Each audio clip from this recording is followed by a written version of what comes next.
용인문화원에서 일하고 있는 김장환입니다. 소개를 해주신 것처럼 저는 용인에서 태어나서 용인에서 자라고 거의 용인에서만 살았습니다. 공부 학교 다닐 때 이제 빼놓고 그런데 용인에서 이렇게 그 생활을 하고 이렇게 살다 보니까 사실은 모든 것들이 용인과 연관되어 있는 이제 그런 생각을 하게 되는 거예요. 자, 용인의 역사는요. 용인의 역사 아마 여러분이 용인의 역사에 대해서 이렇게 들어본 경험이 많지 않으실 거라고 생각을 하는데 제가 수지 여기 그 YMCA에서도 역사에 대한 강의를 좀 했던 기억이 나고 하는데 그때는 이렇게 용인의 역사 통사를 이렇게 해본 적은 없어요. 사실 지금 제가 용인의 역사를 선사시대부터 근현대까지 그냥 통으로 쭉 이렇게 오늘 설명하려고 작정을 하고 왔어요. 사실 저도 이렇게 강의해 본 적이 거의 없습니다. 왜냐하면 단편적으로 조선시대라든가 또 아니면 무슨 도자기와 관련됐다든가 아니면 용인의 그 외세의 침입과 관련된 임진왜란이라든가 병정란이라든가 이렇게 국부적인 그런 강의는 했지만 통으로 해본 적은 거의 없습니다. 그래서 오늘은 사실 아마 지금 2시간 정도 시간이 이렇게 배정이 되어 있는 걸로 알고 있는데 2시간도 아마 꽉 채워야 될 것 같다는 생각이 들거든요. 작정하고 들어보시기 바랍니다. 용인의 역사가 어떻게 전개됐나 하는 것을 비로소 이렇게 여러분이 그렇다고 해서 제가 완벽하진 못합니다. 왜냐하면 준비 기간도 좀 짧았고요. 그래서 나름대로 그래도 그 시기별로 시대별로 특징적인 그런 요소들을 꺼집어내서 이렇게 그 전체를 이렇게 조명할 수 있는 그 시대를 조명할 수 있는 그런 의미의 역사적인 그런 사실들을 여러분이 설명을 해드릴 테니까 잘 들어주시기 바랍니다. 자, 한미산성에 대해서 이제 좀 말씀을 좀 드리면요. 이 한미산성은 이제 그 전체 그 길이가 651m의 태백식 산성이라고 하는 말씀을 좀 드릴 수가 있고요. 1998년도에 이제 충북대학교에서 이 지표조사를 했습니다. 그러다가 2005년도에 경기도박물관에 시골조사를 했고요. 그리고 나서 2011년도부터 2016년도까지 5차에 걸쳐서 발굴조사를 실시를 했습니다. 발굴조사 결과가 이렇게 이제 여기 색깔로 이렇게 표현을 했습니다만은 발굴조사 결과 신라가 한강 유역을 차지하게 된 것이 6세기 중반이었어요. 그때 성을 쌓기 시작을 해서 7세기 중반까지 약 100년 동안, 그러니까 1세기 동안 이 한미산성을 사용을 했습니다. 그러니까 6세기 중반에서부터 7세기 중반까지 사용하고 나서 그 뒤에는 사용하지 않았어요. 왜 사용하지 않았을까요? 그 뒤에는 사용하지 않았다는 것이 확인되는 게 뭐냐면 그 이후에 유물들이 발굴이 안 돼요.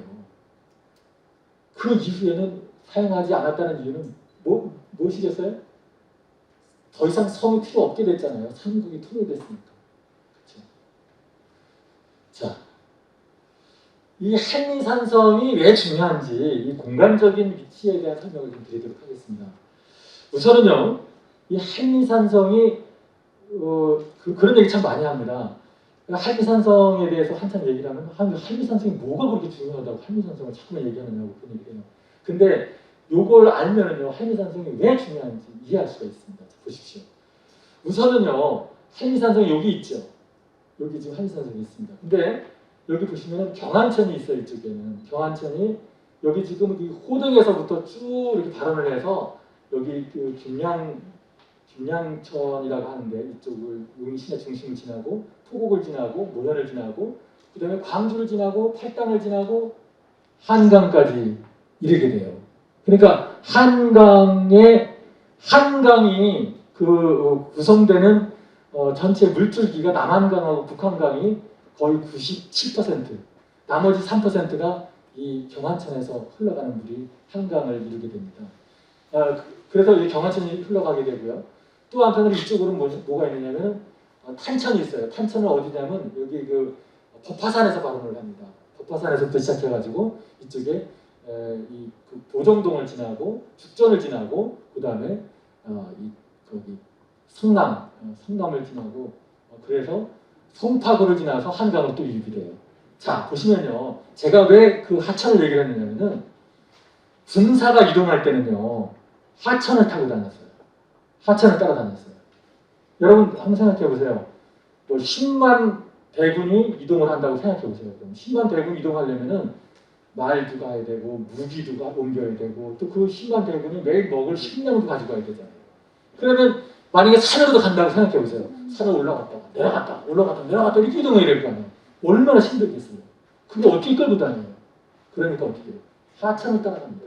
하천은 물이 흐르기 때문에 거기는 전혀 그런 장애물이 없어요. 그래서 하천 유역을 따라서 군사가 이동을 하는 거 특징이에요. 이게 고대 시대의 그 군사 이동의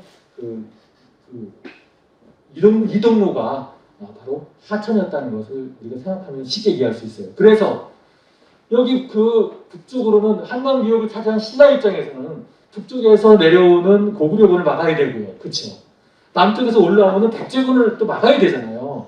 근데 북쪽에서 오는 고구려군이 내려올 때는 뭐를 타고 내려와요? 경안천을 타고 내려올 수밖에 없어요. 또 아니면은 탄천을 타고 내려올 수 있죠.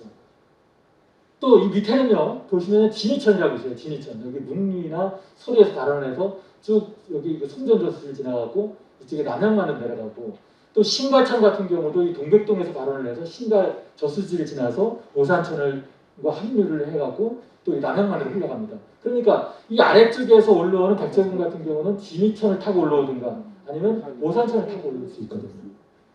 그러니까 이쪽을 보세요. 이쪽 사진을 보세요.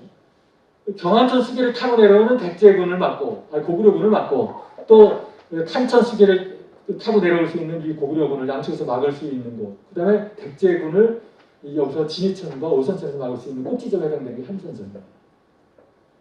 그러니까 군사적 요충지라고 할 수가 있죠. 굉장히 중요합니다. 그래서 한미산성은 그런 의미에서 한미산성이 가지고 있는 그 당시에, 그러니까 신라가 삼국을 통일하기 이전 1세기 기간 동안에 굉장히 중요한 군사적 요충지라고 하는 것을 말씀드릴 수가 있습니다. 이 한남 정맥이라고 하는 것은 아마 여러분 정맥 많이 들어보셨죠? 이 한남 정맥이 여기를 관통합니다.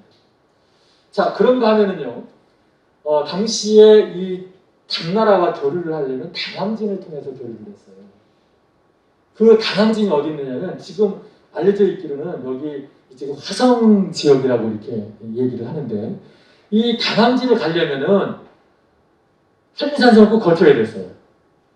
그러니까 이 위쪽과 아래쪽으로는 갈 수가 없고 이 당항진을 한미산성을 지나갔어야 되는데 그 기록에 의하면은 여러분 그 의상대사와 함께 당나라 유학 가려고 했던 사람이 누구죠? 의상대사하고 또 한 사람 원효대사죠. 그렇죠. 근데 원효대사는 해골에 있는 해골에 고여 있는 그 물을 마시고 그리고 아주 시원하게 잘 먹고 잤는데 아침에 보니까 그 해골 바가지더라. 그래서 이게 자기가 사실은 이런 숙세에서 진정한 그 의미의 어떤 깨달음이라고 하는 것이 여기에 있다라고 생각하고 깨달음을 얻었다고 해서 내가 유학할 필요 없다. 그래서 유학을 가지 않았어요. 의상대에서만 중국으로 갔죠. 그럴 때 당항진에서 출발했다고 하거든요. 그때 한미산성을 지나갔다는 거예요. 그래서 사실은 우리도 그런 거에 대한 인식을 갖고 있지 못했는데 예전에 화성 사람들이 이 향토사를 연구하는 분들이 그 나이 연세가 많으신 그런 분들이 5-6분이 같이 찾아오셨어요. 그러면서 그 의상대사와 원효대사가 여기 용인 한미산성을 관통해서 당항진을 갔다고 하는데 그런 기록이 용인에 혹시 남아있는 게 있느냐? 있을 리가 없죠. 어디서 출발했는데 한미산성을 통과해서 신라에서. 신라 경주에서 출발했겠죠. 네, 경주에서 출발해서 그러니까 이 밑에 백제 땅이에요. 이 위에는 이제 고구려 땅이고. 그러니까 이쪽에 아마도 이제 여기에 우리 아까 우리 용인에 하천이 이렇게 있는데 하천이 4개의 하천이 이렇게 있고 저쪽에 동쪽에서 이렇게 동쪽으로 흘러가는 건데 가장 동쪽에서 이렇게 유입되어 있는 하천이 청미천이에요. 청미천을 타고 와서 한미산성을 거쳐서 당항성으로 갔을 것이다. 이렇게 추측하는 겁니다. 자, 한미산성에서 발굴된 다각형 건물주가 있는데 팔각형이에요. 팔각형의 그런 주춧돌이 확인된 거예요. 그래서 이것을 팔각형의 주춧돌이 있는 그런 건물지를 보니까 고상식 건물일 가능성이 많다. 고상식 건물은 보통 이제 이렇게 루마루 같은 개념, 그러니까 2층이에요, 2층. 그럼 루라고 하는 것은 건물에서 보면 루라고 하는 것은 보통 2층이거든요. 루마루가 있는 곳, 2층 마루가 있는 그런 건물을 루라고 그래요. 그래서 무슨 루, 뭐 광활루라든가 무슨 루라, 루자 들어가는 거 다 2층이에요. 근데 각자 들어가는 거 다 1층이에요. 아셨죠? 그런 것처럼 그렇게 루마루처럼 이렇게 고상식 건물이었을 가능성이 많다. 이제 이렇게 보고 있는데 보통 그런 건물들 같은 경우는 높은 곳에서 제사를 지냈어요. 그러니까 제의적 기능을 위해서 당시에 조성되어 있는 건물이 아니었겠느냐 이렇게 추측을 합니다. 그 한리산성에서 출토된 토기들인데 이건 일상 용기들입니다. 그런 거 하면은 이렇게 굽이 높은 토기들도 많이 발굴이 됐어요. 굽이 높은 이런 접시들 같은 경우는 굽이 높다는 것은 뭐예요? 높게 올려놓은 뭔가를 올려놓는다는 얘기죠. 이건 뭐예요? 제기예요, 제기. 제사 지낼 때 여러분 제기는 다 높잖아요, 그렇죠? 제기라고 이렇게 볼 수가 있고요. 또 그다음에 철기들이 굉장히 많이 발견이 됐습니다. 여기서는 뭐냐면 그 찰갑을 위한 이런 그 조각들이 이렇게 많이 발굴이 됐고요. 또 말의 그 재갈이라든가 또 줄을 긋는 고리라든가 또 철못이라든가 화살촉이라든가 뭐 철촉 같은 이런 것들이 발굴이 됐습니다. 또 여기서 이제 부가부현 대구 장경호라고 하는 이런 토기가 발견되는데 이게 결정적인 단서예요. 이 부가부현 대구 장경호라고 하는 이 토기는요. 6세기 중반에서부터 7세기 중반까지 약 1세기 동안 잠깐 사용하고 사라져버렸던 신라의 대표적인 그런 토기라고 말씀드릴 수가 있는데 요 토기가 여기 그 한리산성에서도 발굴되고요. 좀 이따 설명드릴 보정동 고분군에서도 발굴됐어요. 그러니까 한리산성과 보정동 고분군에 묻혀 있는 그 사람들은 그러니까 그걸 다 같은 시대에 같은 그 신라 사람이라고 이제 우리가 유추할 수가 있겠죠. 그런데 부가부현 대구 장경호에 대해서 설명을 좀 드릴게요. 보통 일반적으로요. 목이 긴 항아리를 장경호라고 그래요. 이 호자는 그 항아리 호자거든요. 그러니까 목경자에다가 긴 장자잖아요. 이 장경호 이렇게 하면은 목이 긴 항아리를 가리켜서 이 장경호라고 그래요. 그런데 장경호 앞에 여기다가 대부라고 쓰여져 있죠. 대부. 대부라는 것은 뭐냐면 대라고 하는 것은 받침을 얘기해요. 받침을 여기다가 부가했다 이거예요. 대부라는 건 받침을 부가했다 이런 뜻이잖아요. 그렇죠? 그래서 대부 장경호 그러면 요거는 대부 장경호의 그런 정신 모습이에요. 그런데 앞에 또 뭐가 들어가느냐면 구연이 들어가요. 구연. 구연이라고 하는 것은 뭐냐면 아가리를 얘기해요. 주둥이. 이게 구연부라고 그래요. 보통 우리가 도자기를 얘기를 할 때 구연부가 뭐 몇 센치 뭐 이렇게 얘기를 하거든요. 그래서 이 구연이 이렇게 있는데 이 구연을 그 얘기할 때 여기 앞에 이거 보세요. 이 구연하고 이 구연하고 다르죠. 이 구연은 이 아가리 부분이 바깥으로 툭 튀어나왔잖아요. 그러니까 이 구연과 다르게 이 아가리 부분이 툭 튀어나왔다고 해서 여기다가 부가를 했다는 거예요. 구연을 부가한 그런 모습이에요. 그러니까 요게 여기까지 보면 장경호잖아요. 이렇게 장경호인데 여기다가 구연을 부가했다. 그래서 부가 구연 이렇게 표현합니다. 무슨 말씀인지 아시죠? 그래서 이것은 부가 구연 대부 장경호다 이렇게 얘기할 수가 있어요. 이 부가 구연 대부 장경호 이해하실 수 있겠어요? 투기? 의미 알 수 있겠죠? 뭐 이것을 여러분이 이렇게 외우지는 못하더라도 의미는 이렇게 알아두시면은 굉장히 유용합니다. 그래서 이 부가구현 대부 장경호가 결정적인 단서가 됐어요. 그래서 한리산성을 얘기를 하면 부가구현 대부 장경호가 나옵니다. 그 정도로 유명해요. 장경호가. 자, 그다음에 이제 그 보정동 고분군을 말씀을 좀 드리겠는데요. 보정동 고분군은 바로 보정동에 그 조성되어 있는 고분군이에요. 고분군은 옛날 무덤군이란 뜻이죠. 옛날 무덤인데 그것이 누구 무덤인지는 알 수가 없어요. 근데 그 무덤이 뭐 몇십 기, 뭐 80기, 100기 이렇게 모여 있어요. 그 고분군이 모여 있는 바로 보정동인데 이 삼막곡 터널이라고 여러분 아세요? 거기 그 사막국 터널 그 밑에 보면 산이 있는데 그 소실봉이라고 하잖아요. 소실봉 남쪽으로 이렇게 쭉 타고 내려오면 거기에 조성되어 있는데 지금 여기가 이게 지금 터널이에요. 이 위에 조성되어 있어요. 그렇다 고분군 이것만이 아니에요. 여기 안에 이게 쭉 전부 다 고분군입니다. 80여 기가 있어요.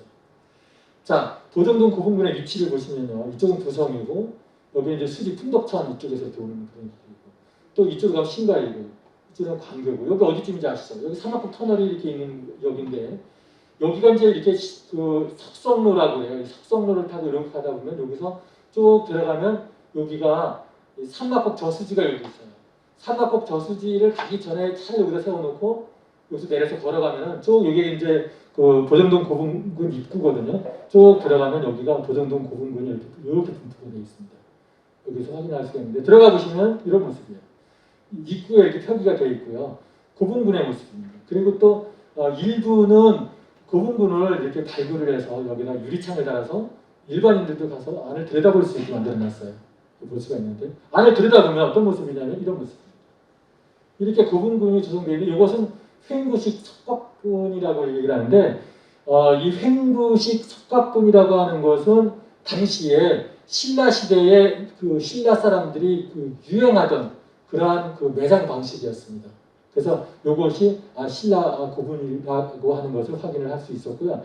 석곽이라고 하는 것은 뭐냐? 보통 석실 그러면 보통은 이제 석곽, 석실 뭐 이렇게 표현을 하는데 돌로 만든 무덤 무덤이에요.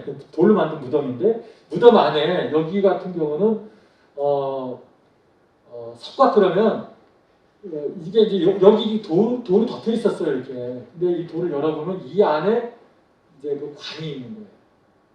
관이 있어서 그 관 안에 사람 시신이 들어가 있고. 그러니까 여기에 관이 몇 개씩 더 들어갈 수 있게끔 계속해서 무덤을 사용할 수 있게끔 만들어져 있어요. 그리고 입구에는 이렇게 문이 만들어져 있어요. 문이. 그래서 이걸 열고 들어가서 또 누가 또 아들이 또 죽었어 그러면 아들을 또 갖다 집어넣고 그 다음에 손자도 갖다 집어넣고 그런 식으로 해서 계속해서 이 무덤을 사용할 수 있게 만들어진 그러한 그 무덤들이 여기에 배치가 되어 있었다는 것을 확인할 수 있었습니다. 보정동 고문군에서 철도된 그 토기류도 굉장히 다양했습니다. 여기서 보시면은 한미산성에서 나온 것처럼 많은 이 토기들이 있었는데 여기 지금 보시면은 이런 거 이거 아까 설명했던 거죠, 그렇죠? 이것도 국립중앙박물관에가 있어요.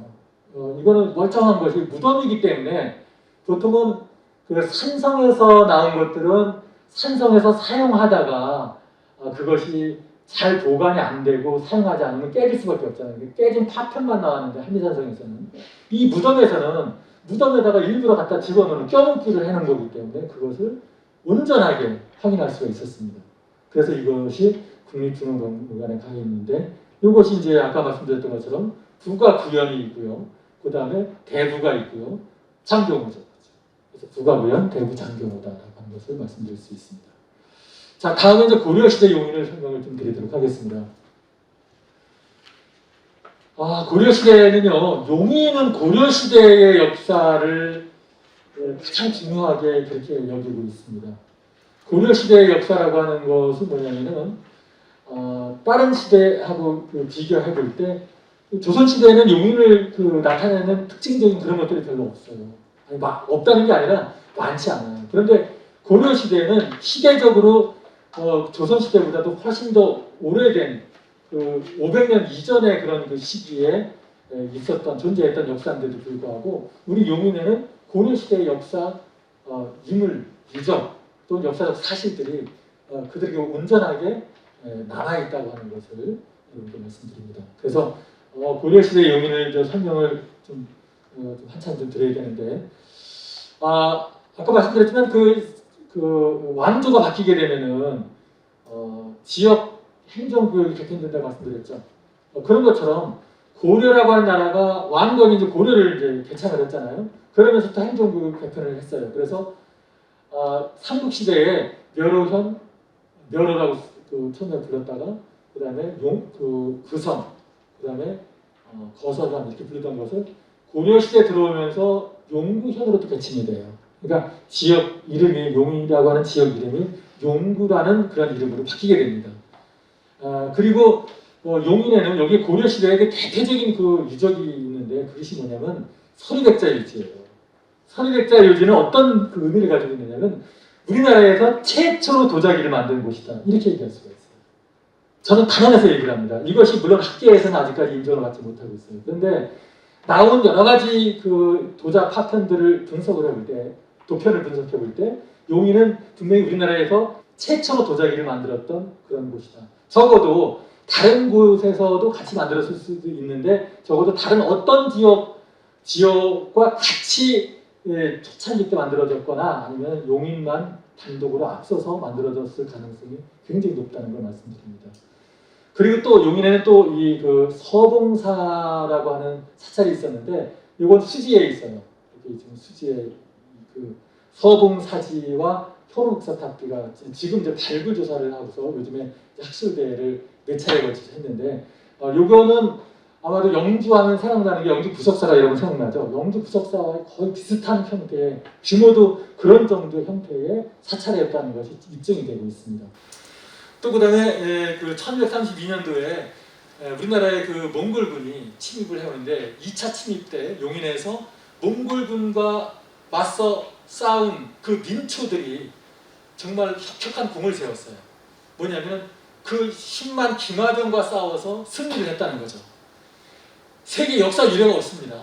바로 처인성 전투인데요. 처인성에서 몽골군과 싸워서 승리한 그러한 역사적인 그런 사실을 또 확인할 수가 있습니다. 그래서 우리 여기 지금 사진에 좀 나와 있습니다만 서리백자 유지의 모습과 서봉사지 모습, 그다음에 현옥사탑비, 처인성 모습인데, 자 서리백자 유지부터 한번 가보겠습니다. 서리라고 하는 것은 이동읍 서리라고 하는 그 지명입니다. 이곳에 83m 정도 되는 굉장히 큰 규모의 가마터가 있어요. 가마터를 한자로 요지라고 합니다. 요지. 그래서 서리 백자요지라고 하는데 백자를 만들었어요. 그런데 선생님, 고려 시대는 천자고요, 조선 시대는 백자라고 그렇게 저는 배웠는데 왜 고려 시대 그 요지라고 하면서 왜 백자라고 하죠? 이상하죠, 그렇죠? 사실은 맞습니다. 고려 시대는 우리나라는 천자를 많이 만들었고요, 조선 시대는 백자를 만들었어요.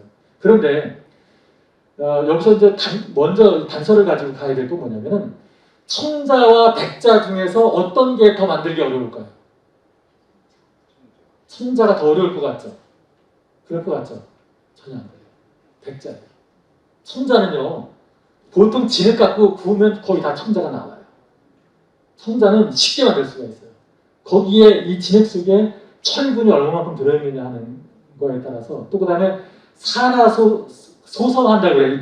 도자기 굽는 걸 소성한다고 하는데, 산화된 산화 상태에서 소성을 하느냐 아니면 환원 상태에서 소성하느냐, 환원염이냐 산화염이냐에 따라서 색깔이 달라지는데, 일반적으로 그 천자는요, 일반 진흙을 가지고 구워서 만들면 보통은 그 산소가 이제 많이 들어가겠죠. 그런 상태에서 굽게 되면 보통 천자 색깔이 나옵니다. 그런데 백자는 안 그래요. 백자는 진흙 갖고 안 돼요. 진흙 속에 워낙 철분이 많이 들어있기 때문에 이거 안 돼요. 철분이 들어있지 않은 고령토라고 하는 흙이 있어요. 근데 그 고령토라고 하는 것은 우리가 토라고 하니까 흙이라고 생각하지만 사실은 고령토라고 하는 것은 원래 흙이 아니에요. 이 바위가 산화돼서 바위에 떨어지는 그 가루들, 그것들을 이렇게 빻아가지고 그걸로 굽는 거예요.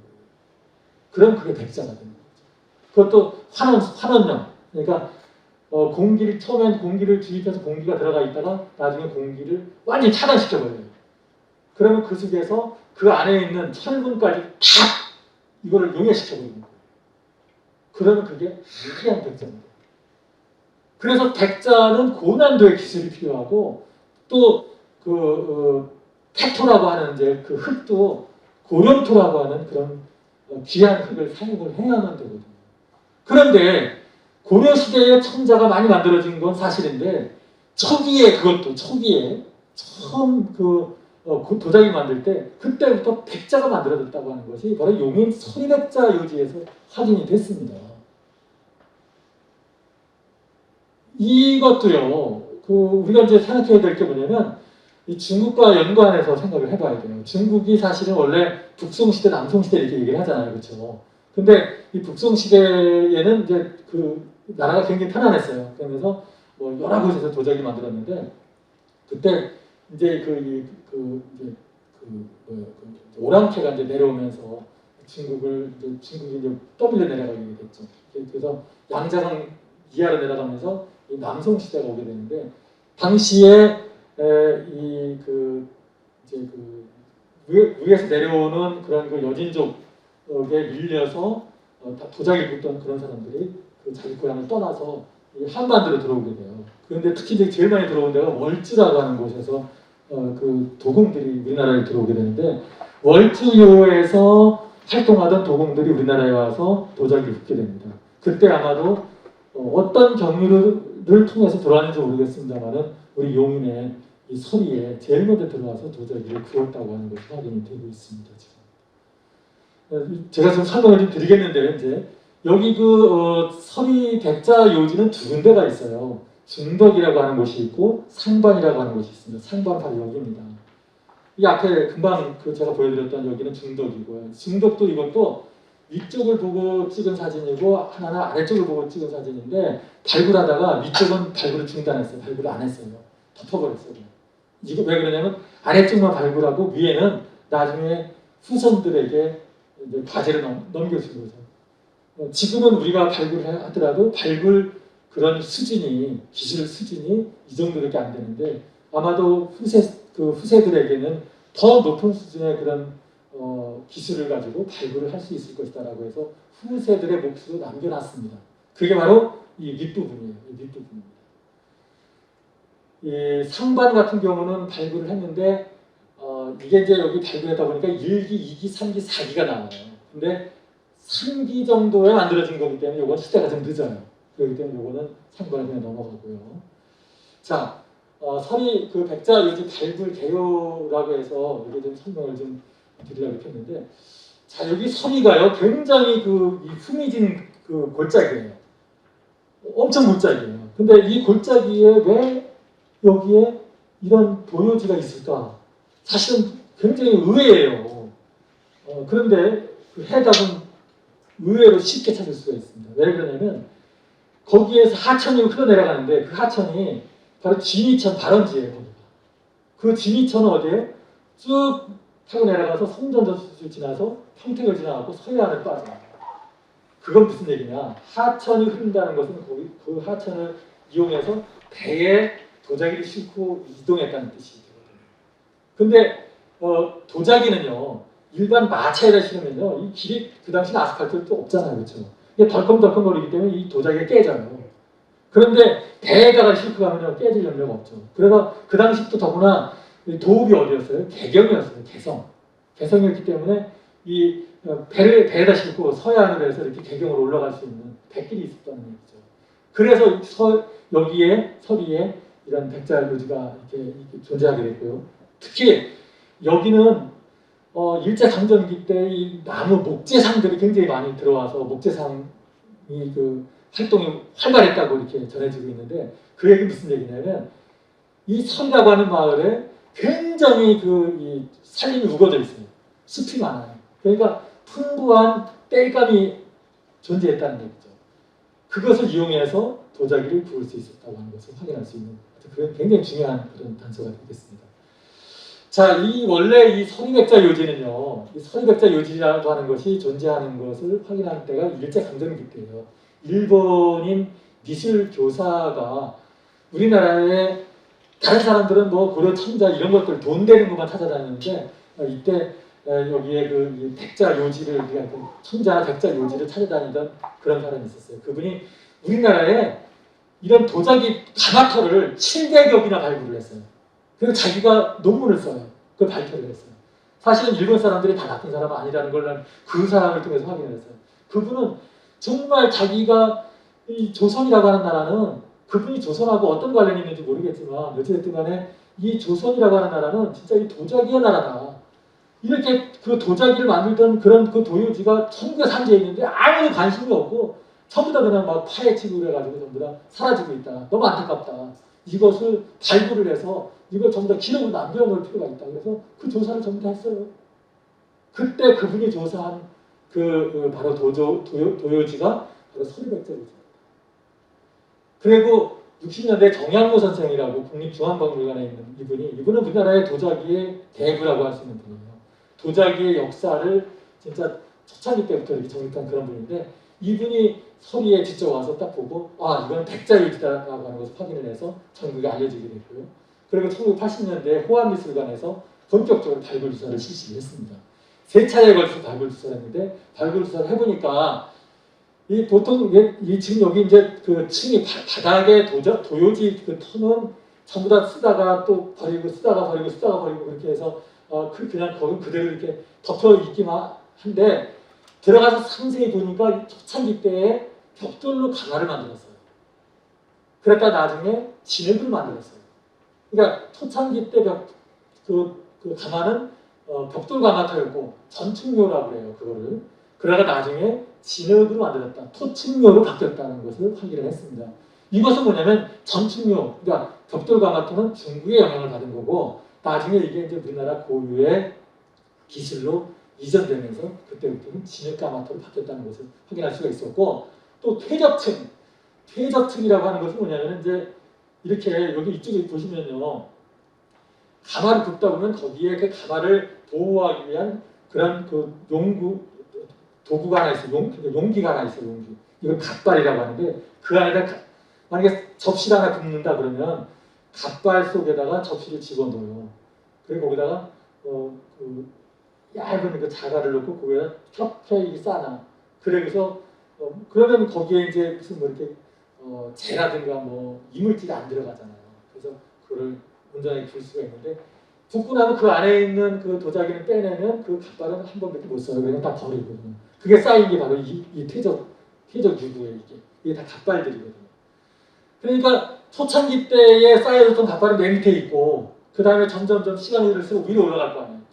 그러니까 맨 꼭대기에 있는 건 맨 나중에 버리는 갓발이 되잖아요. 그래서 그것을 위에서부터 이렇게 하나씩 조사를 하다 보니까 1기층, 그러니까 맨 밑에서부터 1기층, 2기층, 3기층, 4기층 이렇게 분류가 되더라. 그리고 그러니까 맨 1기층은 그러니까 만들어진 시기가 있을 거 아니에요, 그렇죠? 이걸 확인해 보니까 어떻게 되느냐면은 보세요, 이렇게 1기층에 이제 처음에 그 만들었던 뭐 화양 접시 같은 이런 것들이 나왔어요. 이것은 이제 중국에서 만들던 그런 형태의 그 모습이고요. 그 다음에 2기층에서 이제 백자 해머리국 완 이런 것들이 막 나왔고요. 또 3기층까지 이렇게 해머리국들이 나오고 4기층에서는 굉장히 투박한 이런 야경 같은 이런 그 도자기들이 나오게 됐거든요. 그런데 여기서 주목해야 될 것은 요거예요. 요건 뭐냐면 이게 이제 그 해머리국 완인데 해머리국이 여러분 뭔지 아세요? 해머리국이 뭐냐면 해가 이렇게 떠 있잖아요, 하늘에. 그럼 해 떠 있는 주변에 둥그런 원이 그려진 데가 있어요. 보신 분 보셨죠? 그 보셨죠? 저도 봤어요. 달무리도 있어요. 해무리도 있고 달무리도 있어요. 근데 저는 과학자가 아니라서 그게 왜 생기는지 모르겠습니다만은 어떨 때 보면 해무리국이 생겼네 이렇게 보여요. 달무리국도 보이고. 근데 그 해무리국 모양이 이런 모양이에요. 그래서 이게 해무리 모양이라서 해무리국이라고 해요. 이게. 근데 이 해무리국이 지금까지 알려져 있기로는 우리나라에서 최초의 도자기다 이렇게 알려져 있었어요. 근데 이 해머리굽이 나온 때가 처음 만든 시기가 언제냐면 이 도자기 안쪽에 써 있어요. 언제 만들었다는 게 10세기 말이에요. 10세기 말에 만들었던 것이 확인이 되니까 우리나라의 최초의 도자기는 해머리굽이다. 그 해머리굽이 만들어진 시기가 언제냐? 10세기 말이다. 라고 해서 우리나라 도자기의 역사는 10세기부터 시작됐다. 이렇게 알려져 있었습니다. 그런데 서리 백자 요지를 발굴을 해서 이것을 조사를 하다 보니까 1기층에서 이 해무리국보다도 더 먼저 시대에 만들어진 또 다른 해무리국이 나온 거예요. 그게 이겁니다. 뭘로 증명하느냐? 바로 월주요. 중국의 월주요. 시기가 편년이 다 돼 있어요. 비교해 보니까 200년이나 앞선 거예요. 그러니까 10세기 말에 최초로 우리나라에 도자기가 만들어졌다고 하는 것을 서리백자 요지를 이렇게 발굴조사해서 확인해 보니까 9세기 초까지 올라가는 거예요. 200년이 앞선 거예요.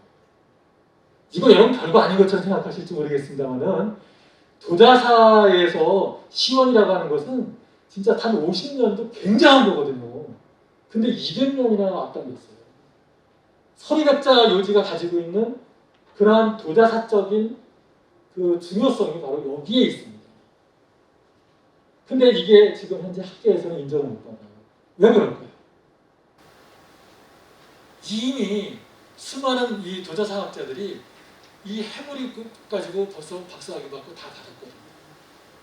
그 사람들이 결국은 자기가 최초라고 주장했는데 용인 거를 인정하면은 자기네들 박사학위가 다 가짜가 되거든요. 지금 제가 하는 이런 거는 이 방송에 나가면 안 됩니다. 하여튼 어쨌든 그래서 여기 그 용인의 도자기의 역사를 다시 쓰게 됐어요. 용인의 이그 서리백자 요지를 발굴하면서부터.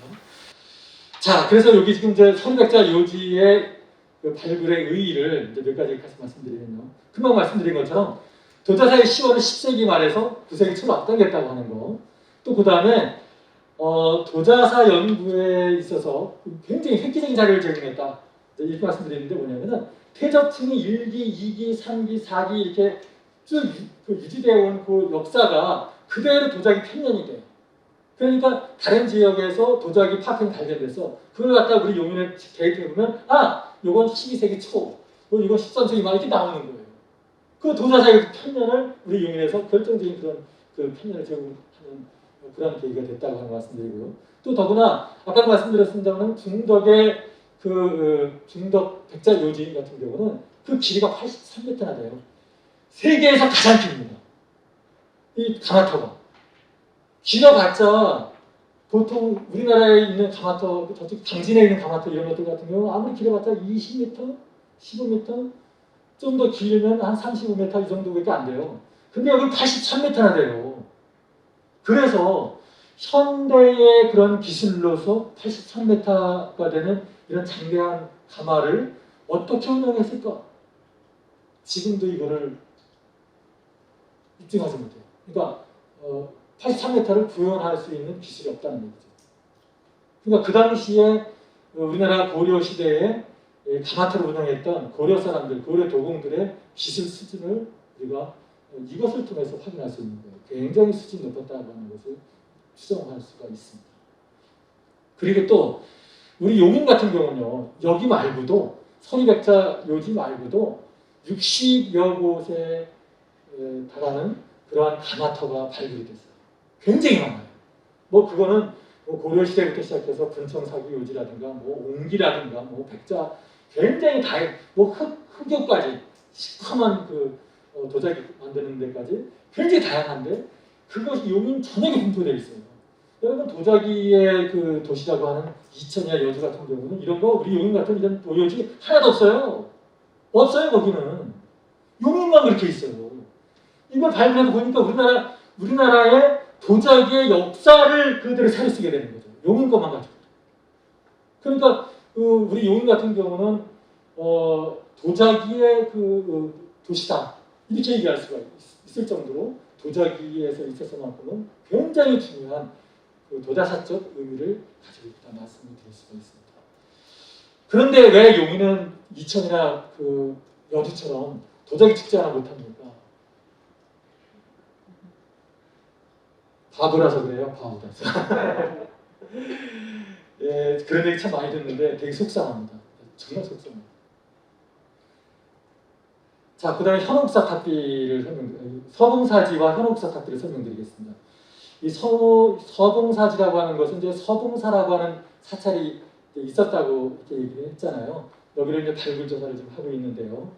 이 지금 서봉사지 전경의 모습입니다. 지금 발굴 조사를 지금 하고 있는 상태에서 찍은 항공 사진인데 이 서봉사가 고려 시대에 만들어져서 조선 시대 말기까지 운영된 그 사찰로 이렇게 알려져 있습니다. 이 서봉사라고 하는 것도 유래가 있어요. 뭐냐면은 조선을 건국한 이제 왕건이 저쪽에 이제 후삼국 시대에 전원을 이제 물리치고 그리고 이제 돌아오는 길에 이 서봉사에서 하루를 묵게 됐대요. 그랬는데 저녁 무렵이 됐는데 갑자기 여기 그 산 정상에서 아주 뭐 광채가 막 이렇게 빛이 나는 그런 모습을 본 거예요. 그래서 여기가 그 왕건 입장에서는 그걸 보고서 굉장히 괴이한 일이다. 그러면서 한참 동안 그러한 이 광채를 보고서 여기가 아마도 앞으로 불교가 융성할 것이다. 그래서 불교가 이곳에 이제 뭐 널리 이렇게 확산될 것이라고 해서 불교의 그 부처님의 이런 말씀을 온누리에 이렇게 가르치는 이제 그러한 산이 될 거라고 해서 광교산이라고 하는 이름을 붙였다고 그렇게 전해오고 있습니다. 광교산이라는 이름을 사실상 왕건이 직접 지었다고 이제 그런 전설이 내려오고 있어요. 지금 여기가 서봉사지 바이블 그 모습이고요. 요거는 현우국사 탑 B입니다. 현우국사는 원래 왕자, 고려 왕자였어요. 이분이 대학국사 의처원이 이제 후계를 이을 그런 계승할 제자가 없다 보니까 내가 제자를 하겠습니다. 제자가 되겠습니다라고 해서 왕자 신분인데도 불구하고 15살에 사찰에 들어가서 스님이 됩니다. 그래서 그 뜻을 이어받아서 국사가 됐습니다. 지금 이제 현옥사 탑비, 서봉사지 현옥사 탑비에 관련된 그런 내용인데, 이게 이제 뭐 태종실록에 보면은요, 이 서봉사를 그 왕실 사찰인 자국사로 이렇게 선정을 하고, 그다음에 천태종 소속으로 삼았다는 그런 기록이 있습니다. 그래서 여기를 이제 발굴 조사를 하고 이제 여러 가지 여기를 이제 이렇게 확인해 보니까 여기가 경기도 남부 지역에서는 가장 규모가 큰 사찰이었다고 하는 것이 이제 증명이 됐습니다. 그리고 여기 넘어가겠습니다. 지금 서봉사지의 미치도인데요. 여기가 신동동 아시죠? 신동동에 이렇게 올라가서 보면 이렇게 서봉사지가 여기 있는데 뭐 여기 무슨 카페도 있고 막 그렇더라고요. 가보신 분 계세요? 가보셨어요? 네. 네. 그리고 여기 광교산 정상이 있고 밑에 토끼제가 있고 여기서 괜히 가파라요. 쭉 내려오면 바로 서봉사지 만날 수가 있습니다. 자, 그 다음에 이 서봉사지를 발굴하기 전에 이제 찍어놓은 그런 사진의 모습이고요. 이게 현옥사 탑비를 보관하고 있는 비각이에요. 이게 현장 발굴 모습입니다. 제가 이거 핸드폰으로 찍은 사진입니다. 건물 배치도인데요. 이것은 이제 발굴 조사를 하고 나서 이랬을 것이다라고 추정하는 그런 추정도라고 말씀드릴 수가 있습니다.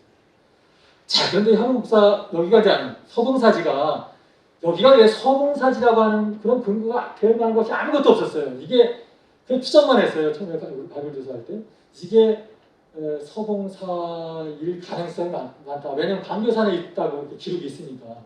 근데 결정적인 거리 기와장에 서봉사라고 하는 명문이 새겨져 있는 것을 발견했습니다.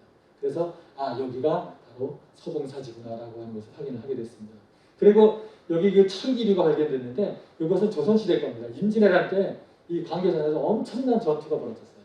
그래서 여기에 이 전투가 벌어질 때 바로 여기에 이제 남겨진 그러한 이 무기들이라고 말씀드릴 수가 있습니다. 이거는 되게 재미있어요. 제가 이거 보고 너무나도 이거 발굴된 거 보고 되게 좋아했어요. 이게 뭐냐 백제 연봉이에요. 연봉이 뭐예요? 연꽃 봉오리라는 뜻이죠, 그렇죠? 되게 이쁘죠, 그렇죠? 그런데 수막새가 있어요, 이렇게 수막새. 수막새가 있고 수막새가 뭐예요? 그 기와는 암피화가 있고 수피화가 있잖아요, 그렇죠? 암피화는 밑으로 이렇게 들어간 게 암피화고 위로 이렇게 웃부름 나온 거는 수피화입니다. 근데 수피화를 쭉 쌓으면 맨 밑에 마감을 하는 게 수막새예요. 근데 그게 흘러져 내려올 것 같으니까 위에다가 못을 박아요. 그때 사용하는 겁니다. 보세요. 요거예요. 이쁘죠? 바로 이게 수피화거든요. 수막새를 여기다 해놓고 여기다가 원래 못을 하나 박는데 그냥 못을 박는 게 아니라 여기다가 문양을 이렇게 넣어서 연봉을 만들어서 여기다가 못을 박아서 큰 대못을 박아갖고 고정을 시키는 겁니다. 근데 이런 곳이 이렇게 이건 이제 여기 못을 와정이라고 해요. 와정, 비와못이라고 하는데 이 수막새가 흘러내리지 이제 않게 하기 위한 그런 곳입니다. 이 와정을 박는데 이게 지금 어디냐면 개심사에 있는 와정입니다. 개심사는 어디 충청도에 있는 거죠? 그죠? 또 저쪽에 그 경상남도 통도사에 가보면 대웅전에 이런 연봉이 이렇게 박혀 있는 걸 확인할 수가 있어요. 이렇게 쫙 박혀 있습니다. 이 사진이 보입니다. 나중에 여러분 통도사 이런 데 가보시면 열심히 쳐다보세요. 이렇게.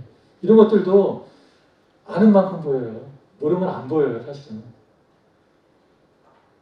자, 현혹사 탑비인데요. 현혹사는 원래 이름이 종민이라고, 그러니까 왕씨니까 왕종민이었겠죠. 15살에 불일사에 들어가서 승려가 된 후에 부석사의 주지승을 거쳐서 이 서봉사에 와서 주석을 하다가 53세의 나이로 입적을 했다고 합니다. 원래 이 비라고 하는 것은 보통 이제 스님이 이제 돌아가시고 나면 이제 다비식을 하잖아요. 그러면 그 다비를 보관하는 부도가 있어요. 부도. 보통 스님, 석가모니 부처님 같은 경우는 탑이라고 하지만 스님이 돌아가신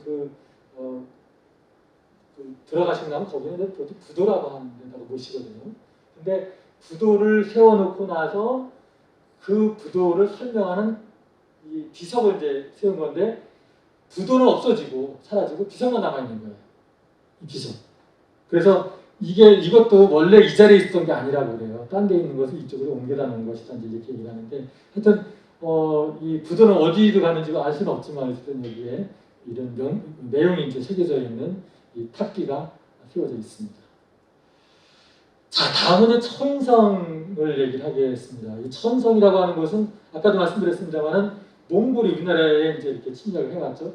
이 천성의 모습, 천성 가보신 분 계세요? 우리 안 가보신 적 없는데 다 가보셨는데. 천성은 이 굉장히 중요한데요. 용인에서 정말 제일 중요한 역사적 의미를 갖고 있는 것이 바로 천성이라고 말씀드릴 수가 있어요. 근데 이 천성은요, 안이 들여다 보이질 않아요. 이렇게 나무가 우거져 있어요. 근데 이 우거진 나무 속으로 보면 옛날 그 토성이 이렇게 이 토성 구조가 이렇게 사각형으로 되어 있습니다. 제가 이 사각형을 그려 놓았는데 이게 천성이에요. 자, 그럼 13세기에 이제 한번 국제 정세를 한번 이제 살펴보죠. 이 당시에 여기에는 이제 이 금나라가 있고요. 또 그다음에 몽골은 여기 이쪽에 지금 위치해 있죠. 지금 현재도 몽골 땅 이쪽 땅 여기죠. 예, 금나라가 있고 밑에는 남성이 있고 서하, 서요, 호라즘, 아바스 왕국, 러시아 공국 뭐 이렇게 해서 굉장히 다양한 나라들이 이제 이렇게 중앙아시아를 거쳐서 여기 페르시아, 유럽에 이렇게 있었는데 이때 13세기에 징기스칸이 정말 그 중앙아시아를 비롯해서 이쪽 지역을 다 평정을 해요. 알렉산더 대왕보다 훨씬 더 넓은 그러한 그 영토를 평정을 했어요. 이런 모습입니다. 이거 지금 색깔을 이렇게 지놓다 보니까 이게 다 안 가는데 어쨌든 간에 이렇게 해서 여기에 있던 아까 말씀드렸던 동진이라든가 서하라든가 호라즘 제국이라든가 아바스 왕국이라든가 러시아 공국이라든가 뭐 이런 데 다 사라지고 없어지고 전부 다 천하 통일을 시켜요. 여기가 페르시아만이 다 차지했죠. 유럽까지 차지했어요. 근데 남아있는 나라가 어디예요? 남송하고 고려예요. 이 남송은 여기 예전에 남만이라고 그래가지고 그 남송 이쪽 지역이 사실은 여기가 거기 못 쓰는 땅이거든요. 그러니까 여기서도 몽골에서 그렇게 눈여겨보지도 않았어요. 또 이쪽 같은 경우는 또 여기가 뭐냐면 히말라야 산맥이다 보니까 여기를 그냥 뭐 산 넘어가기가 어렵고 그러니까 여기는 다 포기했기 때문에 이쪽 밑으로 내려가지는 않았어요. 근데 유일하게 남아져 있는 나라가 어디입니까? 고려예요. 고려. 이 고려를요, 1231년도부터 6차에 걸쳐서 침입을 해왔어요. 몽골이. 고려 먹으려고. 6차라고 하지만 실질적으로 전쟁을 치른 기간은 29년입니다. 정확하게. 29년 동안 전쟁을 치렀어요. 근데 이때 우리나라의 왕조는 어땠어요? 당시 무신 정권이었죠. 왕은 있지만 왕은 허수아비였어요. 최씨 무신들이 사실은 국정을 농단하고 있었죠. 그러다 몽골이 쳐들어오니까 우리 몽골군은 원래 그 대륙에서 싸우는 그 비마 쪽이니까 아마 바다는 못 건너올 거다. 그래서 바다를 건너서 강화도를 피신을 한 거예요. 야, 참 이 무태에 있는 그 백성들은 죽든지 말든지 지들끼리는 강화도를 피신한 거예요. 말이 됩니까 이게? 그래서 강화도를 지금 천도를 하고 있잖아요. 1232년도에 천도를 합니다. 그리고 나서 강화도에다가 그 내성, 외성을 쌓아요. 성을 다 쌓아놓고 그리고서 궁궐을 만들어서 여기다가 그 고려 궁지라고 이렇게 지금도 남아 있어요. 그리고 나서 1270년까지 고려의 임시 수도로 여기를 사용합니다. 그러니 어떻게 해요? 몽골이 화가 나죠. 너들 처음에는 그랬어요. 무신 정권에게 너희들 강화도에서 나와라. 그럼 용서해주겠다. 나와라. 처음에 나와라. 그랬는데 나중에 너 안 나와? 너 가만두지 않겠다. 이제 나중에 열받았죠. 그래서 그때부터는 이제 정말 막 그냥 우리 그 백성들을 도륙하고 말이죠. 말도 못하게 그 약탈, 방화 이런 걸 일삼았습니다. 몽골군이. 그래서 1232년도에 2차 침입을 했는데요. 2차 침입 때 바로 우리 용인이요. 군사적 충지이면서 용인은 이 남쪽 지역으로 충주 이쪽 내려가려면 용인을 거치지 않으면 안 돼요. 가장 그 빠른 지름길이었습니다. 그래서 몽골군이 용인을 관통을 해서 충주로 내려가다가 걸린 데가 어디, 제대로 걸린 데가 어디예요? 바로 처인성이에요. 처인성에 매국하고 있던 당시에 처인 부국민들이 몽골군을 맞서서 몽골군을 기습공격을 합니다. 근데 여기서 몽골군의 그 대장이 누구냐면 살리타이라고 하는 이 적장인데 이 살리타이가 화살 한 대 딱 맞고 죽어요. 근데 원래 몽골군은요 그렇게 그 대장이 죽게 되면 전의를 상실하고 막 후퇴를 하고 막 도망치고 그런다는 거예요. 몽골군의 특징이라고 하는데 하여튼 그래서 여기서 대승을 거둡니다. 바로 지금 이분이 김윤우라고 하는 스님의 승장이라고 했죠. 고려 시대에는요 이 스님도 벼슬아치예요. 여러분 혹시 그 과거 제도가 고려 시대 광종 때부터 시작됐는데요. 고려 시대에는 문과가 있고 승과가 있었어요. 무과가 없었어요. 무과가. 조선 시대에는 승과는 없어지고 무과가 생겼잖아요, 그렇죠? 근데 조선 시대, 고려 시대에는요 문과가 있고요, 승과가 있고 무과는 없었어요. 그러니까 무과가 없다 보니까 무신들이 과거 시험을 보는 게 아니에요. 그 사람들은 그냥 힘 있으면 가서 너 장군 한번 해봐 이렇게 이제 그렇게 이제 군인이 됐어요.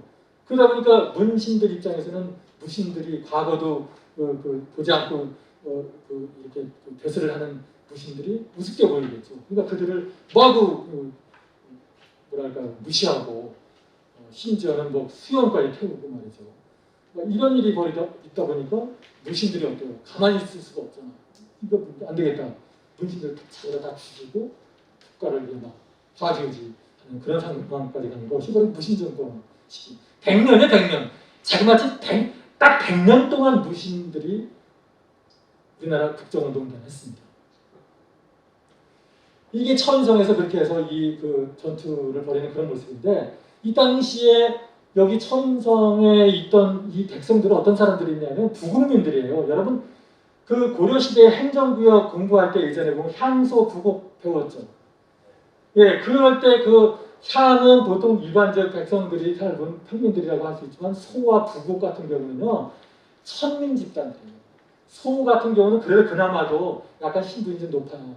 그런 제철소라든가 이런 국가기관산업을 종사하는 그런 사람들이고 부국은 최말단이에요. 이 사람들은 거주 이전의 자유도 없어요.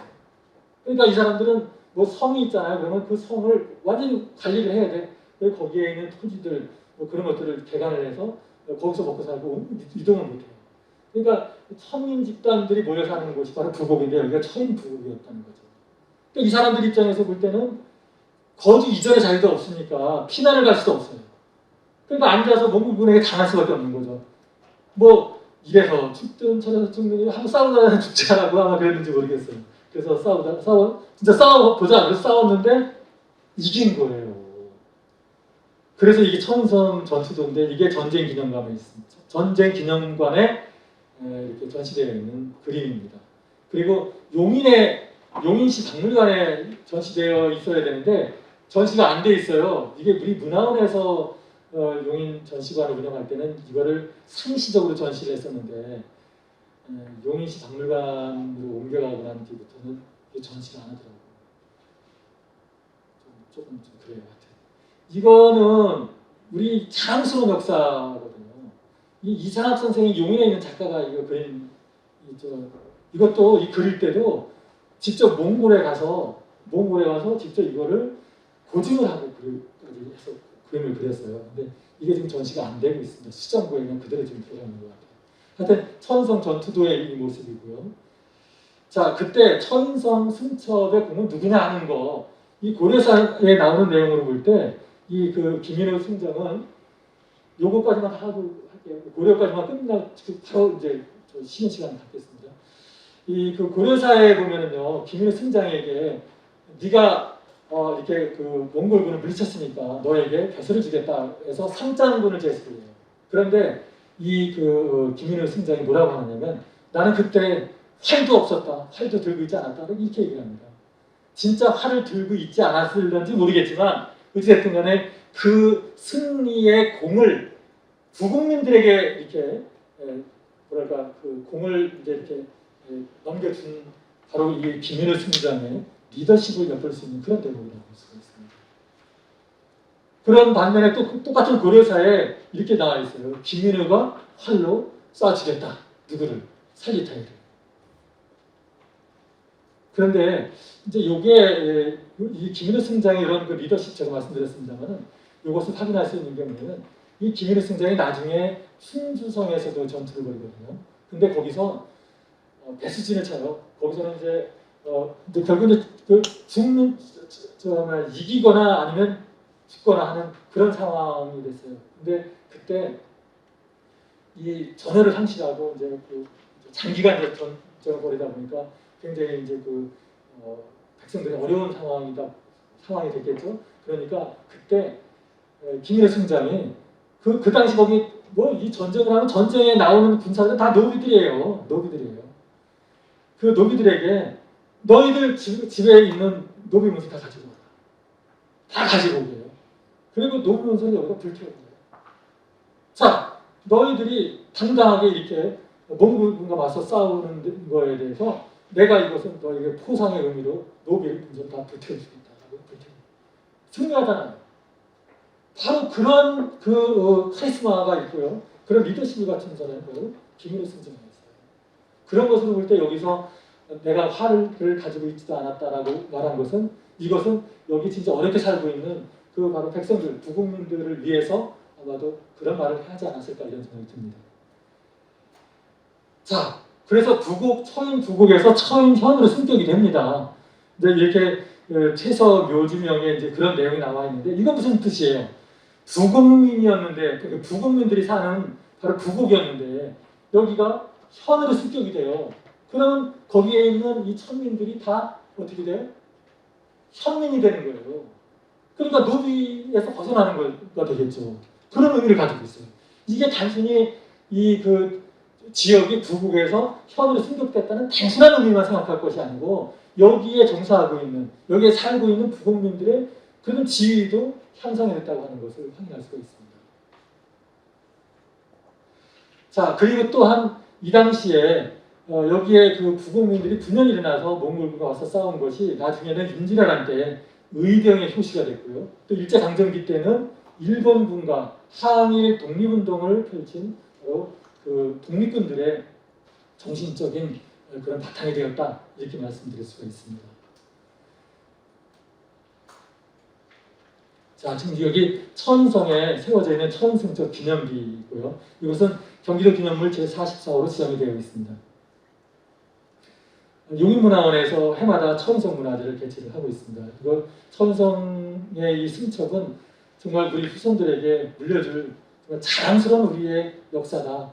이것을 우리가 정말 이렇게 선양을 해서 앞으로도 정말 자긍심을 가지고 우리 역사를 바라볼 수 있게 하자고 하는 그런 의미에서 이런 행사를 하고 있습니다. 이거 넘어가겠습니다. 자, 천성의 그 남문지를 발굴조사할 때의 모습인데요. 이 발굴조사하는 모습입니다. 여기서 이렇게 그 당시에 사용했던 철기류들이 많이 나왔어요. 그런데 이게 중요합니다. 요거 보세요. 요게요, 신부대도라고 하는 이 고려 시대에 사용되던 도검입니다. 도검인데 이 고려 도검이 우리나라에서 딱 두 개가 발굴됐어요. 하나는 북한에서 발굴됐고요. 하나는 남한에서 발굴됐습니다. 근데 남한에서 발굴된 도검이 바로 이 천성에서 발굴됐다는 거예요. 자, 한번 비교를 해보죠. 여기 지금 이제 그 고려 도검의 특징이라고 하는 게 뭐냐면 바로 이렇게 손잡이 부분에 칼코가 달렸어요. 이 손을 보호하기 위한 건데, 요게 이 그 삼국 시대에 사용되던 환두대도에는 이 손잡이 칼코가 없어요. 근데 이 고려 시대에 사용된 신부대도만 여기 칼코가 달려 있습니다. 이것이 이제 그 우리 용인에서 발굴된 그 신부대도 바로 칼코가 달려 있는 고려 도검이라고 하는 거, 그거 굉장히 중요한 역사적 의미가 있다는 걸 말씀드리면서 잠시 10분 쉬었다가 또 진행하도록 하겠습니다.